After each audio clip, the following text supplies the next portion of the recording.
বন্ধুরা উপস্থিতির জন্য ধন্যবাদ। এক্সপ্লেন করতে চলেছি Chinese drummer the legendary life of queen Liu প্রথম পর্ব। কাহিনী শুরুতেই প্রথমে দেখানো হয় চাইনিজ ডংহাও রাজ্যের রাজা ডুয়ান ইউ জ্যাং এর বিবাহ স্থির করা হচ্ছে, তার জন্য মহিলা নির্বাচন অর্থাৎ রানী নির্বাচন করা হবে। এই বিজ্ঞপ্তি জারি করার জন্য তার লোকেরা ঘোড়ার পিঠে চড়ে ছুটে যাচ্ছে। বিজ্ঞপ্তিতে জানানো হয় যে রাজ্যের সব থেকে সুন্দর এবং প্রতিভাশালী মহিলাদের যেন প্রাসাদে পাঠানো হয় রানী নির্বাচনের জন্য। তাদের রাজ্যের ডংহাওয়ের রাজা ডুয়ান ইউন ঝ্যাং সিদ্ধ সুন্দর সৌম্য প্রতিভাশালী এবং জ্ঞানী হিসেবে, তাই যেই মহিলাকে পাঠানো হবে সে যেন পর্যাপ্ত পরিমাণ সুন্দরী এবং সৌম্য এবং প্রতিভাশালী হয়। ডংহাওয়ের প্রজা কথা বলতে থাকে তাদের রাজ্যের রাজার এত গুণাবলী এর তুলনায় সেরকম সুন্দরী এবং প্রতিভাশালী মহিলা পাঠানো খুবই মুশকিল, তাহলে নিশ্চয়ই রানী চয়নে অনেক ঝাড়াই বাছাই হবে। তার মধ্যে থেকে একজন বলে ওঠে যে যতই যাই বলা হোক না কেন, যে রাজা হিসেবে পুতুল মাত্র, আর এখনো সম্পূর্ণভাবে রাজ্যাভিষেক হয়নি।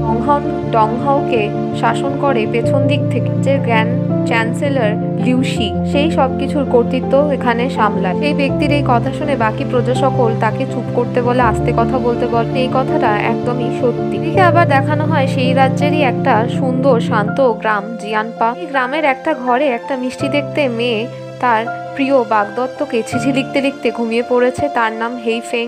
তখনই তার বন্ধু ইউ চ্যাং এসে তার ঘুমন্ত অবস্থার ফায়দা নেয়, হাত থেকে কলম তুলিটা নিয়ে তার চোখে মুখে আঁকতে শুরু করে। তারপর তার বাগদত্তকে লেখা চিঠিটা জোরে জোরে পড়তে শুরু করে। এই গলার স্বর শুনে হেইফেং এর ঘুম ভেঙে যায়। ইউ চ্যাং তারপর হেইফেং এর চিঠি নিয়ে পালাতে থাকে। জোরে জোরে চিঠির ভেতর যা সে লিখে রেখেছে সেই বিষয়ে পড়তে থাকে। হেইফেং তার পিছনে ছুটতে ছুটতে বারবার বলতে থাকে তার চিঠি না নিতে, তার চিঠি এভাবে জোরে পড়ে না শোনাতে সবাই। তারা এখানে দৌড়ে চলে সকলের মাঝখান দিয়ে জিয়ানপা গ্রামের মধ্যে দিয়ে। আগে ইউ চ্যাং এবং তার পেছনে হেইফেং। বাজারের মধ্যে দিয়ে দৌড়ে যাওয়ার দরুন হেইফেং একটা বেগুন তুলে নেয় নিজের হাত চ্যাংকে মারার জন্য এবং সেটা নিশানা করে ইউ চ্যাং এর দিকে ছুঁড়ে মারে এবং ইউ চ্যাং পেছন ফিরে দেখে নিয়ে হাওয়ার মধ্যে ডিগবাজি খেয়ে উল্টে। তখনই তার সামনে দিয়ে আসছিল হেইফেং এর মা ইউ ফ্যাং। বেগুনটা নিজের হাতের মধ্যে ক্যাচ করে ইউ চ্যাং হেইফেংকে জিভ ভেঙিয়ে সেখান থেকে পালিয়ে যায়। ফেং আবার দৌড়ে যেতে গেলে তার মা তাকে ধরে দাঁড় করে। মা তাকে বলে যে বন্ধুর সাথে সারাদিন এভাবে খেলাধুলো না করতে এখন সে বড় হয়েছে। তার মুখ দেখে বলে তার মুখে এরকম অবস্থা কেন, তার মুখ পরিষ্কার করতে। ফেং তার মায়ের কথা শুনে আবার ইউ চ্যাং এর পেছনে দৌড়ে যায়। ফেং দৌড়ে দৌড়ে ইউন চ্যাং এর পেছনে এসে দেখে কিছু কাগজের টুকরো প্লেন বানিয়ে সেগুলো হাওয়াতে উড়িয়ে দিচ্ছে। ফ্যাং ভাবে যে তার চিঠিগুলোর সাথে ইউন চ্যাং সেই কাজটাই করে। ফ্যাং বলতে থাকে ইউ চ্যাংকে সে এত বাজে বন্ধু কি করে হতে পারে, এত আনকালচারেটই বা কি করে হতে পারে, অন্যের চিঠি পড়ে এবং সেটা নিয়ে পালিয়েও যায়। ইউ চ্যাং বলে তাকে চিন্তা করতে হবে না আর তার চিঠি তাকে ফিরিয়ে দেয়। ফ্যাং রেগে ইউ চ্যাংকে বলে যে সে খুব একটা খিটখিটে মানুষ। ইউ চ্যাং বলে হেইফেংকে সে যে জুয়ানের সাথে গেস্ট এবং রাজা জুয়ান যদি তাকে পছন্দ না করে তাহলে সে তার কাছে চলে আসতে, তার মুখে যেমন সে বিকৃতিও করতে পারে এবং তাকে ভালো করে মেকআপ করেও সাজিয়ে দেবে। ফেং ইউ চ্যাংকে মেরে বলে সেই বিষয়ে তাকে ভাবতে হবে না, এই গ্রামের সব থেকে সুন্দরী মেয়ে সে। ডুয়ান যেহেতু তার বাগদত্ত এই একমাত্র পুরুষ যাকে সে আজীবন ভালোবাসবে। চ্যাং বলে সে তো আগে তার সাথে দেখাও করেনি, তাহলে কিভাবে এই কথাগুলো বলতে পারে যে সেও তাকে পছন্দ করবে। ফেং বলে এই নিয়ে তাকে ভাবতে হবে না, ভবিষ্যতের কথা ভবিষ্যতে থাকবে ঠিক। সে এই বিষয়ে যথেষ্ট কনফিডেন্ট। এটাও বলে যে ইউ চ্যাংকে বারবার মেরেও তার শান্তি হয়, তার ভালো লাগে। এটাও জানে যে তার বন্ধু কোনোদিনই শুধরবে না। চ্যাং বলে তাহলে হেইফেং বৃথা কেন চেষ্টা করবে। ইউ চ্যাং এর কথাবার্তা কার্যকলাপে বোঝা যায় যে সে হেইফেংকে একটু পছন্দ করে। চ্যাং বলে সব ঠিক আছে, সে সব মেনে নিচ্ছে, কিন্তু রাজা যদি জানতে পারে, অর্থাৎ হেইফেং এর মনের রাজা তার ডুয়ান যদি জানতে সে এরকম দেখতে এবং এত সাহসী, অর্থাৎ এখানে সে তার পেছনে ঠাট্টা তামাশা করতে। চ্যাং এই কথাটা বলেই আবার পালিয়ে যায় আর তার পেছনে হেইফেং আবার দৌড়তে থাকে। তারা দুজন দৌড়ে দৌড়ে চলে আসে হেইফেং এর বাড়ি। এখানে তাদের বাড়িতে চর্চা চলছে। চর্চার মধ্যে এখানে গ্রাম প্রধান অর্থাৎ হেইফেং এর মা ইউংফু উপস্থিত আছে। বাকি মহিলারা তাদের দুই বন্ধুকে থামতে বলে মারামারি থেকে। এখানে গ্রামের প্রধানের চর্চার বিষয় হয় প্রথম গ্রামে প্রত্যেকবার সুখা হয়, প্লেগও দেখা দেয় এবং এটা গ্রামের ইতিহাসে। এখন আবার নতুন দেখা দিয়েছে লোককথায় কিছু অভিশপ্ত স্ত্রীদের। এই জিনিসগুলো সমাধান করা এখন অত্যন্ত প্রয়োজনীয় হয়ে দাঁড়িয়েছে জিয়ানপা গ্রামে শান্তির এবং মানুষজনের সমৃদ্ধির জন্য। চর্চার মাঝখান থেকে একজন মহিলা বলে ওঠে, হ্যাঁ, যখন 8 বছর আগে এরকম জিনিসপত্র দেখা দিয়েছিল তখন এইসব সে একা হাতেই সব সামলেছে। ফেং হেসে বলে সে কি কোনো জাদুঘর নি যে আগে সামলেছিল এখনো সামলা, যে কথা বলছে আগে কোন জিনিসটা সামলেছিল তাকে একটু বল। তখন দুটো জিনিসই যখন সমস্যা দেখা দিয়েছিল তখন সমাধান করেছিল সরকারিতে জলসেচ করে এবং প্লেগের ইঁদুরদের মেরে। হেইফেংকে এভাবে কথা বলতে দেখে তাকে সেখান থেকে নিয়ে যেতে চায়। মহিলা প্রথমে কথা বলছিল ইউংফুর সাথে, তাকে হেইফেংকে না নিয়ে যেতে চর্চার মধ্যে থেকে এখানে থাকা প্রয়োজন, সেই গ্রামের একমাত্র উমিদ অর্থাৎ আশার আলো। একজন মহিলা ইউংফুকে বলে যে সে তার অবস্থা বুঝতে পারবে, সত্ত্বেও সেই স্ত্রীদের ঘটনা তো সে জানে, কমই যদি চলতে থাকে গ্রামের সকল পুরুষ মারা যাবে এবং মহিলারা পাগল হয়ে যাবে। মহিলা ইউংফুকে বলে যে হেইফেং একজন মজবুত আত্মা। জিয়ানপা গ্রামের জাদুকরনী ঝাও বলেছে একজন গ্রামের সুন্দরী এবং মজবুত আত্মার অধিকারী মেয়ের বিয়ে যদি একজন উপযুক্ত পুরুষের সাথে হয় তাহলে গ্রামের সমস্যার সমাধান হয়ে যাবে। জিজ্ঞেস করে আর সেই উপযুক্ত পুরুষটিকে। সেই মহিলা তার মা ইউংফুকে ধাক্কা দিয়ে সরিয়ে পাশে দাঁড় করে দেয় তার বন্ধু ইউচ্যাংকে। চ্যাং মনে মনে হাসতে থাকে, হাত দেখাতে থাকে সবাইকে হেসে, আর হেইফেং বারবার চিৎকার করে বলে কোনোভাবেই না। ফেং এখানে বলেই দেয় যে সে আগে থেকেই এঙ্গেজ বা তার জন্য বহু আগেই পাত্র দেখে রেখে। তারা দীর্ঘদিন ধরে চিঠি আদান প্রদানের এবং জিনিসপত্র আদান প্রদানের মধ্যে দিয়ে দুজনই কানেক্ট আছে। প্রধান জানতে চায় সেই ব্যক্তির নাম। ফেং জানিয়ে দেয় তার নাম হচ্ছে ডুয়ান ইউন ঝ্যাং। প্রধান আর কিছু মহিলা কথা বলে তাদের গ্রামে ডুয়ান বলে কোনো সারনেম বলে, হয়তো হেইফেং মজা করে বলছে কারণ বা হয়তো মিথ্যে কথা বলছে। তখন হেইফেং এর মা ইউংফু সামনে এসে বলে এটা একদমই মিথ্যে। ছোটবেলাতেই তার বাবা অর্থাৎ হেইফেং এর বাবা আর মা নিশ্চিত করে দিয়ে ডুয়ান ইউন ঝ্যাং এর সাথে হেইফেং এর বিবাহ। বলে তার মাকে যে তাদের ঘরে যে সেই ব্যক্তির ছবি অর্থাৎ পেন্টিং এবং চিঠিপত্র আছে সেই গুলো নিয়ে আসতে, এগুলো প্রমাণ হিসেবে তাদের দেখিয়ে দিতে পারবে। পর হেইফেং এর মা ইউংফু সেই চিঠি এবং পেন্টলি তারপর লকেট সমস্ত জিনিসপত্র যা হেইফেং এবং ঝ্যাং আদান প্রদান করে জিনিসপত্রগুলো প্রমাণস্বরূপ এসে গ্রামের প্রধানকে এবং বাকি লোকদের দেখ। প্রধান এবং বাকি সকলে বলে তাহলে এই সৌভাগ্যবতী মেয়ের যখন আগে উপযুক্ত বর নির্ধারিত আছে তাহলে তার সাথে তার বিয়ে দেওয়া তাড়াতাড়ি বলে তার মাকে বিয়ের আয়োজন করলে এই গ্রাম সমস্যার সমাধান পেয়ে যাবে। এদিকে দৃশ্যে দেখানো হয় ডংহাও রাজ্যের রাজা ডুয়ান ইউন ঝ্যাং তার দাসদাসীরা তৈরি করে দিচ্ছে, তার পোশাক পরিয়ে দিচ্ছে। এদিকে প্রাসাদের একদিকে অনেক মহিলারা একত্রিত হয়ে চ্যান্সেলরের আদেশে সঠিক রানী নির্বাচন করার জন্য সেই দিকটা দেখার জন্য বসে আছে সেখানে রানী। রাজ্যের রানী ডোয়াঙ্গার এই রাজ্যের উপস্ত্রী অর্থাৎ এখানে ডুয়ান ইউন ঝ্যাং এর মা সকলে সেই মেয়েদের দিকে ঝ্যাং এর মা সেই মেয়েদের দিকে দেখে বলতে থাকে তারা কত সুন্দর দেখ, নিজের এক একজনের আলাদাই চার্মা। এগুলো দেখে তার ভীষণ ভালো লাগছে যে তার ছেলের বিয়ে হবে সামনে। ডোয়াগার হেসে বলে যে এখন সে আশা করি নিশ্চিত হতে পারে রানী চয়নের পরই রাজ্যাভিষেক হবে ঝ্যাংয়ের। তাতে প্রাক্তন ঈশ্বর মৃত সম্রাট ঝ্যাংয়ের বাবা শান্তি পাবে এবং খুশি হবে। উপস্ত্রী ঝ্যাংয়ের মা বলতে থাকে কিন্তু এখনো সে নিশ্চিত হতে পারছে। ঝ্যাংকে খুবই তাড়াতাড়ি তার রানী নিযুক্ত করতে হবে, তারপরে রাজ্যাভিষেক হওয়ার পর সে শাসন করতে পারবে দেশ, তারপর হয়তো সে নিশ্চিত হতে পারবে। তখনই একজন সেখানে জানায় যে গ্র্যান্ড চ্যান্সেলর লিউজি উপস্থিত হতেন। ডোয়াগার এই কথা শুনে রাজকীয় উপস্ত্রীকে বলতে থাকে ব্যক্তি স্করপিয়ন লিউজি প্রচন্ড রকমের একজন ধূর্ত ব্যক্তি, রাজ্যের নিয়ন্ত্রণ নিজের হাতে রেখে দিয়েছে এবং সরকারকেও নিয়ন্ত্রণ করতে, কোনোভাবেই রাজপরিবারকে কোনোভাবে সম্মান দেখা। দেশে সৈন্যবাহিনীর নিয়ন্ত্রণ যেহেতু তার হাতে আছে তার জন্য তারা তো বাড়াবাড়ি বলা যায়। তখন মহলে অনুপ্রবেশ করে এবং বেরিয়ে দেশে যে কোনো কিছুর বিষয়ে সিদ্ধান্ত গ্রহণে নিজের কর্তৃত্ব খাটায়। একজন অত্যন্ত ধূর্ত ব্যক্তি সে। গ্র্যান্ড চ্যান্সেলর রাজকীয় উপস্ত্রীকে জিজ্ঞেস করে যে তার ছেলের জন্য বেছে সে এত সুন্দর মহিলাদের চুজ করে এনে করছে রাজকীয় উপস্ত্রী তার পছন্দ হয়ে। উপস্থিত জানায় তার ভীষণ পছন্দ। সে জানে গ্র্যান্ড চ্যান্সেলর খুব ভালো ক্যান্ডিডেটই আনবে, তাই রাজ্য এবং ঝ্যাংয়ের জন্য উপযুক্ত হবে। গ্র্যান্ড চ্যান্সেলর লিউশি জানায় যে সে যদি সঠিক সময় এখানে উপস্থিত সমারোহে হয়ে থাকে তাহলে যে রাজার রাজ্যাভিষেক হতে চলেছে সে রানী চয়নে এত যদি বিষয়টা হালকাভাবে নেয় তাহলে রাজ্যের বিষয় নিয়ে দায়িত্ব কর্তব্যের বিষয়ে কি করে আশা করতে পারে ঝ্যাংয়ের থেকে সে সঠিক সময় উপস্থিতি হতে পারে। তখনই সেখানে আবার জারি করা হয় যে রাজা উপস্থিত হয়ে সেখানে সকলের কাছে প্রথমে ক্ষমা চেয়ে নেয় যে কিছু কাজের জন্য সে আটকে গেছিল, তার সে উপস্থিত হওয়ার জন্য দেরি করে মার্জনা চাইছে। তখনই সেখানে রানী চয়নের মহিলাদের থেকে একজন অজ্ঞান হয়ে জ্ঞান হারিয়ে মাথা ঘুরে সেখানে পড়ে। চ্যান্সেলর একজনকে আদেশ দেয় যে এই মহিলাকে তুলে নিয়ে যেতে। সকলের সামনে এভাবে জ্ঞান হারিয়ে সে অপমান করেছে সবাইকে, 50 বার যেন বেত্রাঘাত করা। রাজা ঝ্যাং তখন বলে যে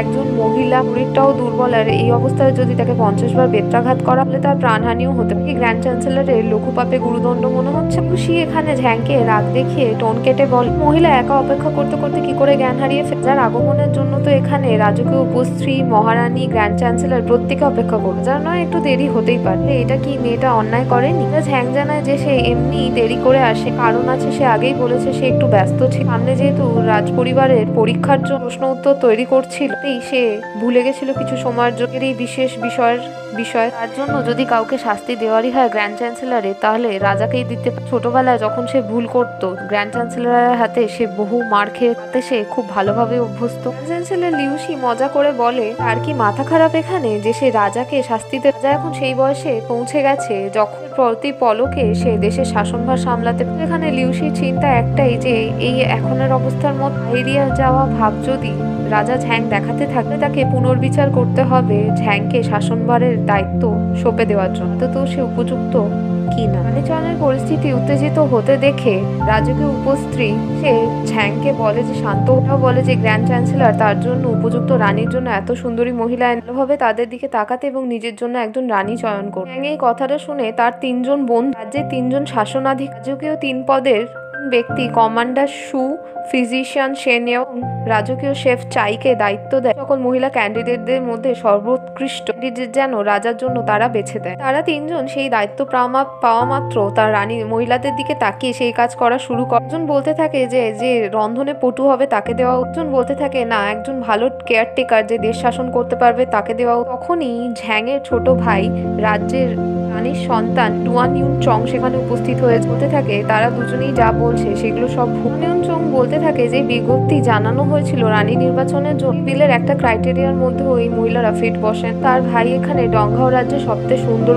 দেখতে ব্যক্তিত্ব এবং ব্যক্তিও শুধুমাত্র সুন্দরই নয়, সে বুদ্ধিমান এবং শক্তিশালী, এবং তরবারি দুটোই সে চালাতে পারে ভালো। তাই ডুয়ান ইউন চং এর এটাই মনে হয় যে মহিলারা তার বড় ভাইয়ের দাসী হওয়ার উপযুক্ত নয়। মহারানী ডগার তার ছেলেকে শান্ত করে বলে যে রানী নির্বাচনে তার কথা বলার কোনো অধিকার নেই, তাই তাকে চুপ থাকতে। ডুয়ান ইউন চং বলে সে তো শুধুমাত্র সত্যি কথা বলছে। রাজা ঝ্যাং আবার বলে গ্র্যান্ড চ্যান্সেলরকে তার ভাই বা তার সহযোগী বা তারই এই মহিলাদের চয়নে পছন্দ হয়। যদি আজকে এই মহিলাদের মাঝখান থেকে একজনকে রানী রূপে চয়নও করেন, সে ভয় পাচ্ছে যে ডংহাও রাজ্যের প্রজারা তাকে রানী হিসেবে মেনে নেবে। তারপর রাজা ডুয়ান ইউন ঝ্যাং গ্র্যান্ড চ্যান্সেলরকে বলে যে চয়নের বিষয়টা পরে দেখা যাবে, এখন অফিসিয়াল অর্থাৎ আধিকারিক ঝ্যাংয়ের সাথে কিছু বিষয় নিয়ে কথা বলার আছে আর সেখানে সে যাচ্ছে। চ্যান্সেলর প্রথমে তার সাথে যাওয়ার জন্য অনুমতি রাজা ঝ্যাং জানিয়ে দেয় প্রয়োজন নেই, সেখানে তার কোনো গুরুত্ব নেই। চ্যান্সেলর জানায় তার গুরুত্ব হয়তো না থাকতে পারে, কিন্তু রাজার সাথে তার গম্ভীর কিছু বিষয়ে কথা বলার আছে। তারপর সে তাকে ঘরে নিয়ে চলে যায়। ঘরে গিয়ে গ্র্যান্ড চ্যান্সেলর একটি কাগজের ওপর তুলি দিয়ে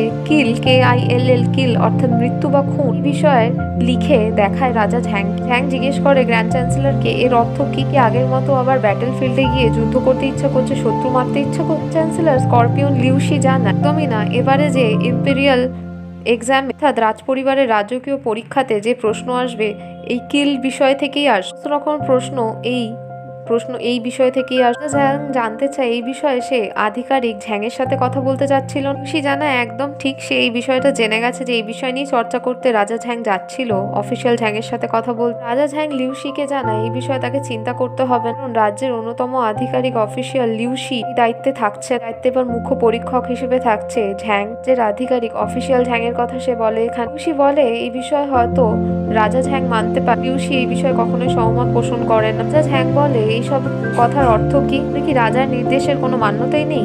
একজন দরবারি এসে রিপোর্ট দেয় রাজ্যের আধিকারিক ঝ্যাং অফিসিয়াল রাজধানীর রাস্তা দিয়ে যখন ফিরছিল তখন তার গাড়ি অর্থাৎ ক্যারেজের সামনে একটা চকিত ঘোড়া চলে আসে, লাফালাফি করে তাকে গাড়ি থেকে ফেলে। রাজা ঝ্যাং এখানে বুঝতে পারে যে এটা ধূর্ত স্করপিয়ন লিউসির পরিকল্পনা। এখানে লিউসিকে জোরে ধমক দেয়। লিউসি বলে রাজার কি এখানে যথাযথ মনে হচ্ছে না যে গাড়ি থেকে পড়ে যাও? কি চায় রাজ্যের আধিকারিক অফিসিয়াল ঝ্যাং জীবনের জন্য পঙ্গু হয়ে যায়? রাজা ঝ্যাং এখানে সবকিছু বুঝেও তার বোকা মুরগির মতো অবস্থা। চ্যান্সেলরের কথা নির্দেশ না মানা ছাড়া তার কাছে কোনো উপায় থাকে না। তো এখানে বলে যে গ্র্যান্ড চ্যান্সেলরের সব নির্দেশ সে মেনে নিচ্ছে। চ্যান্সেলর জানায় যে তার বাবা স্বর্গীয় ঈশ্বর সম্রাট ছিল, সে তার সাথেও কাজ করে এসেছে। এই দায়িত্ব দিয়ে গেছিল যে ঝ্যাংকে সে যেন সব দিক নির্দেশ করাই, সে তার সব বিষয়ের জন্য চিন্তিত। কত বিষয় তো গেল, এবার বড় বিষয় তার রানী চয়নের জন্য একটা কথা বলার আছে। স্করপিয়ন লিউসি একটা মরণোত্তর একটা আদেশ যেটা সিল দেওয়া স্বর্গীয় ঈশ্বর সম্রাট লিউসি দেখায় রাজা ঝ্যাংকে, বলে এই বিষয়ে আগেই এগ্রিমেন্ট হয়ে গেছে বাবার সাথে লিউসি। রাজা ঝ্যাং সেই আদেশনামা দেখে বাবার ওটা নিজস্ব সিল দেওয়া। লিউসির সাথে সত্যি এই বিষয়ে এগ্রিমেন্ট হয়েছে। স্করপিয়ন লিউসির জ্যেষ্ঠ কন্যা তার সাথে ছোটবেলা থেকেই এঙ্গেজ। লিউসি জানায় তার বড় মেয়ে খুবই উপযুক্ত একজন, যা কখনোই তাকে রানী হিসেবে চয়ন করে নিরাশ হবেন না। রাজ্যের ভবিষ্যতের বিষয়ে এ নিয়ে সে কখনোই খেলা করবেন না। ঝ্যাং জানায় লিউসিকে যদি সে এই বিষয়ে আপত্তি জানায় তাহলে কি হবে। লিউসি জানায় যে তাহলে হয়তো রাজা ঝ্যাং ভবিষ্যতে চিন্তা করতে পারে যে সিংহাসনে কতদিন বসে থাকতে পারে। এদিকে দেখা রাত হয়ে গেছে এবং খুব সুন্দর প্রদর্শন খেলা হচ্ছে। এখানে উপস্থিত আছে 3 জন সহযোগী রাজা ঝ্যাং। রাজা এবং তার মা রাজকীয় উপস্ত্রী বলে ঝ্যাংকে জানে যে গ্র্যান্ড চ্যান্সেলরের সাথে সে সহমত পোষণ করে, অত্যন্ত অপছন্দের মানুষ।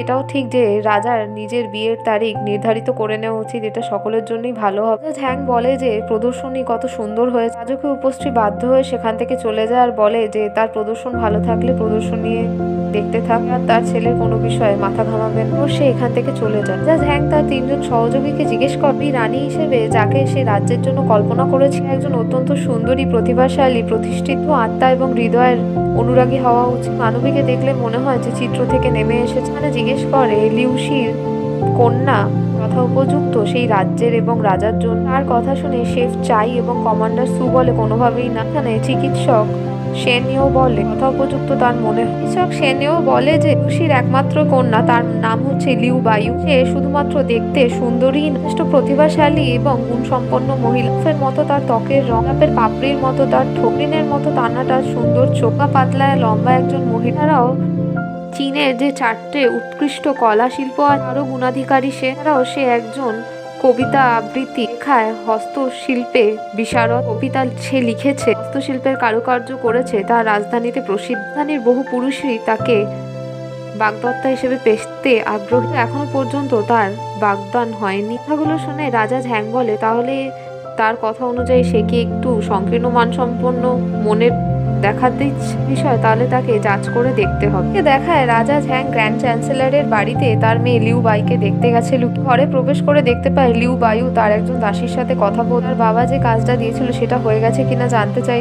লিউ বায়ুর মনে হয় যে কেউ তাদের দিকে দেখে। বায়ু এবং তার দাসী বাইরে এসে দেখে কেউ নেই। দুজন সেখান থেকে চলে গেলে রাজা ঝ্যাং এসে মনে মনে বলে যে তাকে একজন সৎ এবং সভ্য রানী হিসেবে সে মানতে রাজি। দেখেও তাকে ভদ্র এবং বিনম্র মনে হচ্ছে। এদিকে দৃশ্য আবার দেখানো হয় জিয়ানপা গ্রামে। এখানে হেইফেং রাতের ভোজন গ্রহণ করতে তার মা ইউংফু পোটলার মধ্যে কিছু জিনিসপত্র বেঁধে দিচ্ছে। হেইফেং জিজ্ঞেস করে তার মা এগুলো কি করে। হেইফেং এর মা ইউংফু বলে যে তার মেয়ের জিনিসপত্র এবং যৌতুকের জিনিসপত্র তার সাথে রাখা উচিত। এখন যেহেতু সব গ্রামের সামনে কথা হয়ে গেছে তাহলে তার উচিত রাজধানীতে যাওয়া, এখান থেকে তার বাগদত্তকে খুঁজে তাকে বিবাহ করা। কথাটা শুনে হেইফেং ভীষণ খুশি হয়ে যায়, বলে যে সে তার বাগদত্তকে বিয়ে করার জন্য প্রস্তুত। এটা কি করে হবে, কি করে সে করবে। ইউংফু বলে যে আগে তার রাজধানীতে গিয়ে তার বাবা গ্র্যান্ড চ্যান্সেলরকে খুঁজে বের করতে হবে, তার নাম লিউসি, সে তো তাকে আগে বলেছে। হেইফেং বলে সেই বিশ্বাসঘাতী স্করপিয়ন লিউসি অসম্ভব, কোনোভাবেই সে তাকে তার বাবা হিসেবে মানতে চায় না এবং তার কাছে যেতেও চায় না। তার মাকে এভাবে কোনোদিন বিশ্বাসও করে। তার মা আগে তাকে বহুবার মিথ্যে কথা বলেছে। ও জানতে চায় সে তার মেয়েকে কি মিথ্যে কথা বলেছে। হেইফেং গুনে গুনে মনে করে বলতে থাকে যে একবার বলেছিল যে তার মা একজন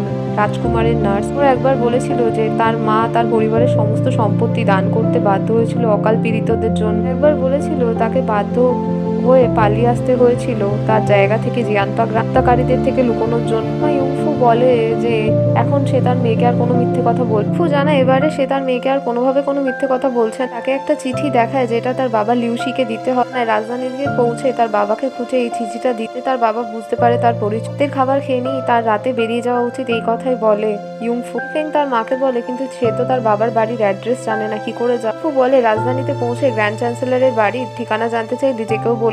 ফেং বলে কিন্তু তার বাবা তাকে মানবে কেন যে সে তার। ইউংফু বলে তার বাবাকে তার মতো হুবহু দেখতে, তার মুখ দেখেই সে মানবে। পরে আরো প্রশ্ন করতে গেলে হেইফেং ইউংফুকে তাকে ধাক্কা দিয়ে ঘর থেকে বের করে দেয় যে তাদের বাড়ির দালানে কিছু মানুষ ড্রিঙ্ক করে মদ্য হয়ে পড়ে আছে। হেইফেংকে ঘরের বাইরে বার করে দিয়ে ঘরে ঢুকে দরজা বন্ধ করতে বলে ঠিক আছে তার মাকে খেয়াল রাখতে, নিজের দেখভাল করতে। এখন চলে যাচ্ছে এবং বিয়ে করে নিয়ে সে তার মায়ের সাথে আবার দেখা করতে আসবো। সে তার বাড়ি থেকে বেরিয়ে যায়। ফেং সেখান থেকে চলে গেলে তারপরই তার মা দরজা খুলে ইউংফু মনে মনে বরফে জল নিয়ে যে তার বাবা লিউসি এবং সে ইউংফু দুজনেই তার ছোটবেলায় বিয়ে ঠিক করে দিয়েছে, জন্য খুব একজন ভালো জীবনসঙ্গীও দেখে রেখেছে। এটা এখন তার উপর নির্ভর করছে যে বিবাহের পর সে লড়ে তার বৈবাহিক সুখের জন্য টিকে থাকতে পারে কিনা পরিবার। দিকে দেখায় রাজুকে উপস্ত্রী অর্থাৎ ঝ্যাংয়ের মার সাথে ঝ্যাং দেখা করতে এসে গিয়ে জিজ্ঞেস করে সে কি তাকে উপস্থিত হওয়ার জন্য আদেশ দিয়েছিল। কি উপস্ত্রী জানে হ্যাঁ সে তাকে আদেশ দিয়েছিল। সে তাকে একটা মরণোত্তর আদেশও দেখায়। জানতে চাই এর মানে কি, এসব কি বলতে চাইছে তার মা। রাজুকে উপস্ত্রী বলে যে এখন তারা খুব কঠিন পরিস্থিতিতে দাঁড়িয়ে দুজন। তার ছেলের ব্যক্তিত্ব খুব ভালোভাবেই জানে যে কোনোভাবেই গ্র্যান্ড চ্যান্সেলরকে সে মেনে নিতে পারে না। ইন্টারফিয়ারেন্স আর তার যাবতীয় বিষয়গুলো কোনোভাবেই পছন্দ করেন। এটাও ঠিক যে রাষ্ট্রের নিয়ন্ত্রণ তার হাত, সরকারও সে চালনা করার। ছেলে যদি তার দেশের শাসনভার নিজের বাগডোর নিজের হাতে না নিতে পারলে সে কোনোভাবেই নিশ্চিন্ত হতে পারবে না। গ্র্যান্ড চ্যান্সেলর স্করপিয়ন লিউসির নির্দেশ পালন না হলে হয়তো রাজুকে উপস্ত্রী অর্থাৎ ঝ্যাংয়ের মাকে মেরে ফেলতেও পারে। সে তা আগে থেকেই তার ছেলেকে রক্ষা করার জন্য নির্দেশ দিয়ে যাচ্ছে যাতে সে তার ছেলেকে বাঁচাতে পারে। শুধু এই চিন্তাই করে সে তার ছেলের থেকে দূরে যেতে চায়। তখন আস্তে করে জ্বালায় সে তো বিবাহের জন্য নাকচও করেন। উপস্ত্রী জিজ্ঞেস করে যে সত্যি তার ছেলে সত্যি কথা বলছে। হ্যাং জানায় একজন রাজা তার নিজের কথা রাখতে জানে, সে সেই কথা রাখার চেষ্টাই করবে। হঠাৎ রাজকীয় উপস্ত্রী বলে খুব ভালো কথা, তাহলে তার ছেলের এবার বিবাহের পোশাক পরিয়ে একবার দেখে নেওয়া উচিত। একটা সুন্দর লাল রঙের বিবাহের পোশাক দেখানো হয়। বলে কিছুক্ষণ আগেই তো তার মা এত আবেগপ্রবণ ছিল, হঠাৎ করে তার কি হয়ে গেল। উপস্ত্রী বলে যে সেইগুলো অতীতের বিষয়, অতীতেই থেমে গেছে, ভবিষ্যৎ তাদের দেখা উচিত। হ্যাং বলে ঠিক আছে, সে তার মায়ের কথা বুঝে গেছে, তাহলে তার ছেলের জন্য বিয়ের আয়োজন করুক। উপস্ত্রী জানায় বহু আগেই সে এই কাজ। আবার দেখায় গ্র্যান্ড চ্যান্সেলরের বাড়ির দৃশ্যে যেখানে হেইফেং পৌঁছে গেছে তার বাবা স্করপিয়ন লিউসির কাছে। ফুঙের চিঠিটা দিয়েছে, অর্থাৎ হেইফেং তার মায়ের চিঠিটা দিয়েছে লিউসিকে। লিউসি পড়ে দেখে জানতে পারে যে হেইফেং তার মেয়ে। লিউসি বলে যে সে তার মা কি তাকে ক্ষমা করে দিয়েছে। তোরে হেইফেং বলে যে সেই বিষয়ে সে কিছু জানে, তার মা বাবার সম্পর্ক নিয়ে সে অত চিন্তাও করেন। হেইফেং এখানে লিউসিকে তার বাবা হিসেবে গ্রহণ করতেও আসেন। লিউসি বলে হেইফেংকে তাকে তার মা ইউংফুংয়ের মতো দেখতে, যেভাবে খাবার খাচ্ছে এরকম অভ্যেস তার মায়েরও আছে। তাকে একটা প্যাকেট দিয়ে দেখতে বলে, সেটা খুলে দেখে তার প্রেমিকা ইউংফু তার জন্য মাছ পাঠিয়েছে। হেইফেং বলে যে তার বাগদত্ত ডুয়ান কেমন আছে। ওদিন তারা চিঠির মাধ্যমে আদান প্রদান করেছে। ওদিন হলো সে তাকে কোনোভাবে কোনো পত্র লেখে। কি অসুস্থ এখন কি বা কাজ করে। লিউসি জানায় হেইফেংকে না, তার পরিচয় একটু পাল্টে গেছে। সে এখন শুধুমাত্র জুয়ান নয়, আসল পরিচয় হলো সে একজন দেশের রাজা, লংহাও সাম্রাজ্যের রাজা।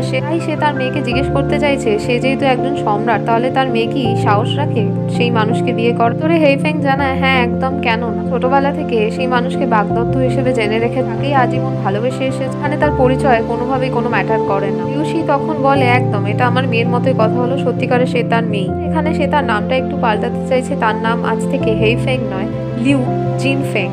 আগামীকালই রাজা ঝ্যাংয়ের সাথে তার বিবাহ। এদিকে দৃশ্যে দেখায় যে পরের দিন রাজা শোভাযাত্রা পাঠিয়ে দরবারি এবং লোকেদের দিয়ে চ্যান্সেলরের বাড়ি, যেখান থেকে তার মেয়ে লিউ বাউকে সে কোণে করে নিয়ে যাবে এবং রানী বানাবে, এই বিষয়ে একটা ডিগ্রি জারি করে সেটা সকলকে জানিয়ে দেয়। লিউ জিনফেং ঘোমটার আড়াল থেকে মনে মনে ভীষণ খুশি। তারপর দেখায় যে লিউ জিনফেংকে কোণে করে পালকিতে তুলে শোভাযাত্রার রাজপ্রাসাদের দিকে এগিয়ে যায়।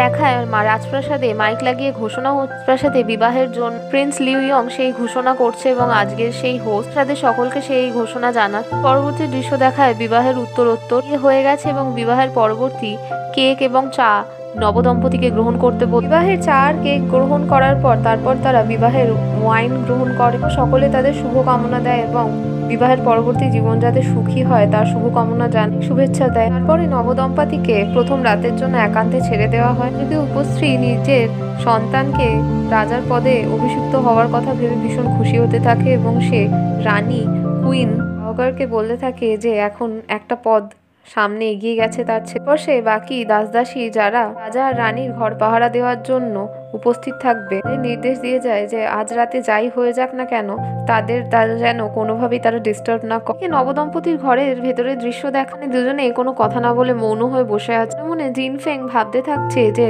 তার ডুয়ান তার সাথে কথা বলছে না কেন। সারা দিনের জন্য সে ভীষণই পরিশ্রান্ত এবং তার মনে হচ্ছে তার কোমর ভেঙে যাচ্ছে, তার প্রতিদেবতা তার সাথে কোনো কথাই বলছে না। রাজা ঝ্যাং লিউবাইয়ের কথা ভেবে তার দিকে তাকিয়ে ভাবে যে একটা দিনই হয়েছে আর মাঝখানে লিউবাইও এত মোটা হয়ে গেছে। উনি জিনফেং হি হি করে হেসে ওঠে এবং রাজা ঝ্যাং জিজ্ঞেস করে সে হাসছে কেন। তোরে জিনফেং জানায় যে ছোটবেলা থেকেই সে তার হাসি থামাতে অপারক, তাই সে তার মাথায় অনেক কথা চলছে তাই হি হি করে হেসে দিয়েছে। রাজা ঝ্যাংয়ের এখানে সন্দেহ হয়, সে নিজের হাতে ছোট লাঠিটা দিয়ে কনের মুখ দেখার জন্য একটু কাপড় তো তখনই হাস্যকৌতুক সম্পন্ন জিনফেং হেসে হেসে আর মনের আনন্দের সঙ্গী সাথী প্রেমিক ডুয়ানকে স্বামী হিসেবে পেয়ে তার উপর লাফিয়ে পড়ে। ডুয়ান ইউন ঝ্যাং ভয়ে ভাবে যে লিউবাওয়ের পরিবর্তে অন্য কোনো মেয়ে চলে এসে ভয় পেয়ে চিৎকার করে বলতে থাকে বাইরের গার্ডদের তাকে বাঁচাতে, ভেতরে একজন হত্যাকারী এসেছে। বাইরে দাঁড়িয়ে থাকা একজন দাসী ভেতরে যেতে গেলেও আর একজন দাস বলে কিছুক্ষণ আগেই উপস্ত্রী তাকে নির্দেশ দিয়ে গেছে তাদের আজকে সারা দিন যেন কোনোভাবে বিরক্ত না করে।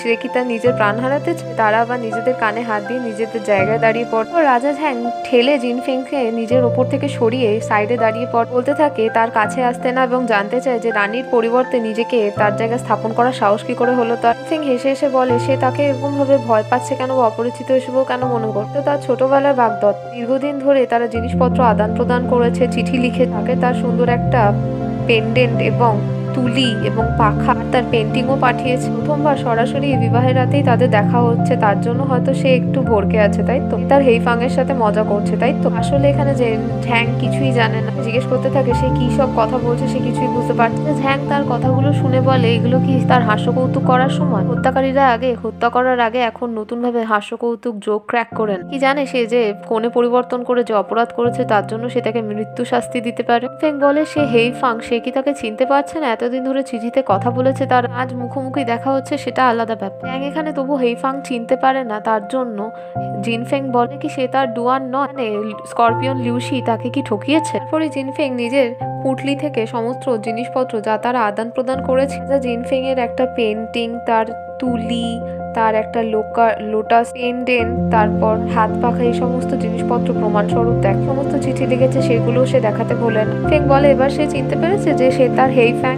ঝ্যাং চার নিজের হারিয়ে যাওয়া বস্তুগুলো দেখে তার কাছে খুবই চমকে যায়, মনে ভাবে যেগুলো বহুদিন আগে হারিয়ে গেছিল সেইগুলো এই মহিলার কাছে কি করে আছে। তারপর সে আবার কনফার্ম হওয়ার জন্য জিনফেংকে জিজ্ঞেস করে যে কি তার ভালো নাম জানে, তার পুরো নাম, যে সে শুধুমাত্র তাকে ডুয়ান ডুয়ানই বলে যাচ্ছে। এখানে তার পুরো নাম ডুয়ান ইউন ঝ্যাং এই কথাটা জানে।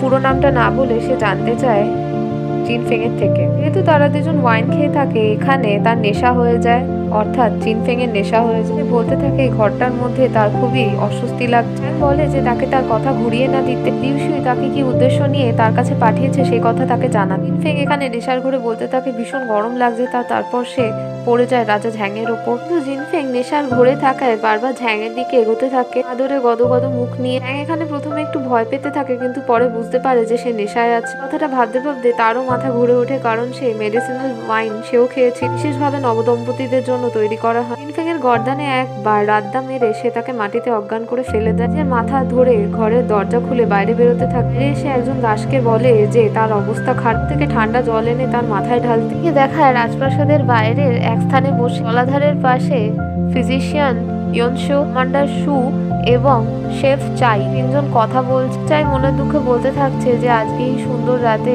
রাজার বিয়ে হয়ে গেছে, সে হয়তো এখন রানীর মধুর আলিঙ্গনে তাদের বন্ধুদের ভুলেই গেছে, এখন তাদের কথা ভাবছেই।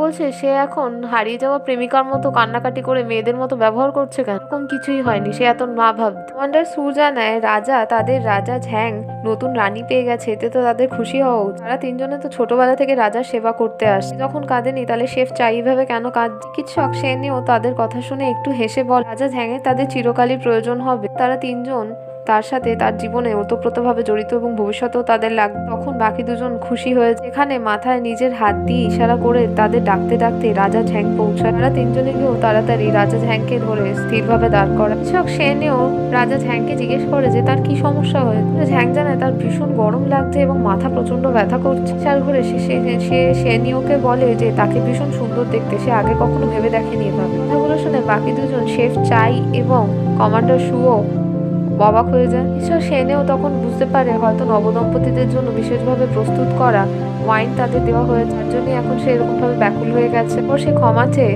রাজাকে জলের মধ্যে ফেলে দেয় হুঁশে আনার জন্য। সে এসেই রাজা ঝ্যাং প্রথমে জারি করে যে গ্র্যান্ড চ্যান্সেলরকে তার সামনে উপস্থিত করতে।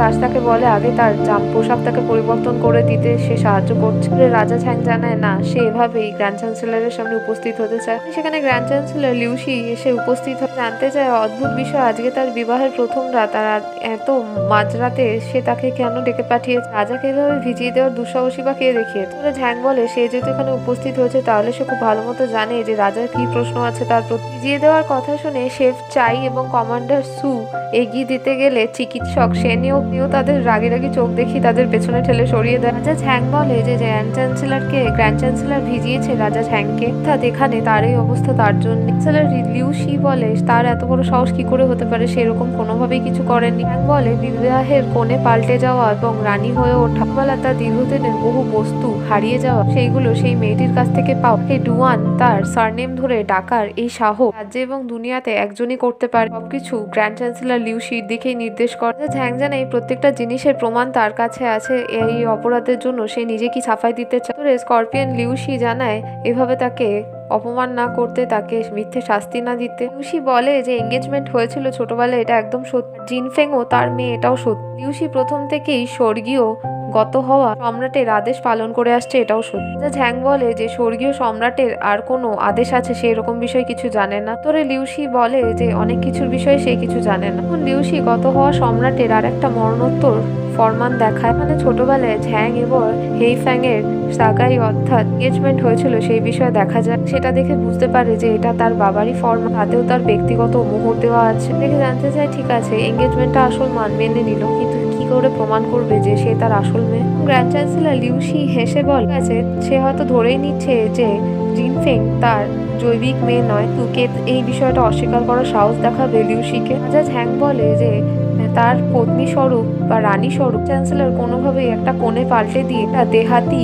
বোকা মহিলা তার গলায় ঝুলিয়ে দিতে পারে, তাকে কোনোভাবেই না স্ত্রী না তার রানী হিসেবে গ্রহণ করবে। স্করপিয়ন লিউশি জানায় যে সে মনে করে যে তার মেয়ে একদমই উপযুক্ত রাজার জন্য। যাই হোক বিয়ে হয়ে গেছে যেহেতু তার প্রথম রাত, আর এত রাতে তাদের মাঝখানে শ্বশুরে থাকা মানায় না, সে সেখান থেকে প্রস্থান করে। দেখায় নবদম্পতিদের ঘরে রাজা সহ শেফ চাই এবং কমান্ডার সু উপস্থিত। ঘুমন্ত রানী জিনফেংকে দেখে বলতে থাকে কোনোভাবে লিউবাউ হতে পারে। লিউবাউর কথা তারা অনেক সুন্দর শুনেছি, একে দেখে তো মনে হয় যে শাহী রন্ধন পাকশালা রাশিও এর থেকে অনেক বেশি সুন্দর দেখতে। ঝ্যাং রেগে তাদের দুজনকে চুপ থাকতে বলে যে তার একদম কিছুই ভালো লাগছে না। দুজন বলে সবার মুখে মুখে কথা শুনে রাজার তো ক্ষতি হলো, এর সাথে রাষ্ট্র একটা সমস্যার মুখে পড়ল। ঝ্যাং রেগে বলে এই মহিলাকে কি দেখে মনে হয় যে সে রাজার উপযুক্ত ভাবে কোনো দিক থেকে?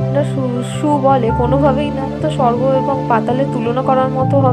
চাই বলে রাজাকে দেখে মনে হয় যে একটা শুয়োরের সে শক্তপোক্ত পা, রানীকে দেখে মনে হয় সেই শুয়োরের রসালো গর্দানের মাংস, এক টেবিলে কোনোভাবেই রাখা যায় না। রাজা ঝ্যাং বলে চিকিৎসক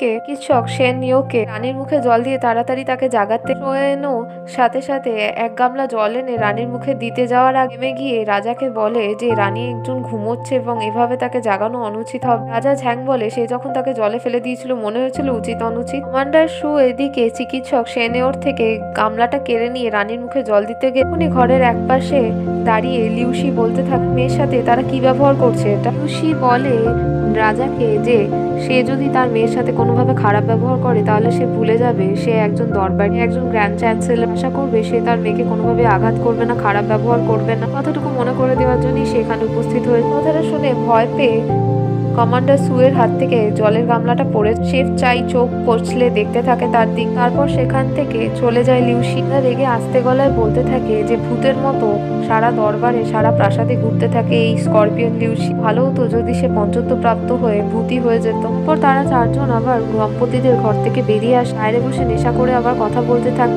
ধরে তারা বলতে থাকে যে রাজার সাথে রাজাকে ঠকিয়েছে লিউশি, মেয়ের কথা বলে এক মেয়েকে দেখিয়ে অন্য মেয়ে গছিয়ে দিয়েছে। তার বিষয়ে তারা ঠিকমতো কিছু জানেও না। লিউশির যথেষ্ট বড় অপরাধ হওয়ার জন্য তাকে শাস্তি দেওয়া উচিত। তারা বলে যে খুব বাড়াবাড়ি হয়ে গেছে, আশ্চর্যজনক ভাবে খারাপ আচরণ, এটা যথেষ্ট। দেশদ্রোহ দেওয়া উচিত। শুধু রাজপরিবার রাজার উপরই না দেশের উপরও সংকট এনে দিয়েছে। কমান্ডার সু এবং শেফ চাই দুজন নিজেদের হাতিয়ার বের করে বলে তার বাড়ির উপর তার উপর এখনই হামলা করা উচিত তাদের।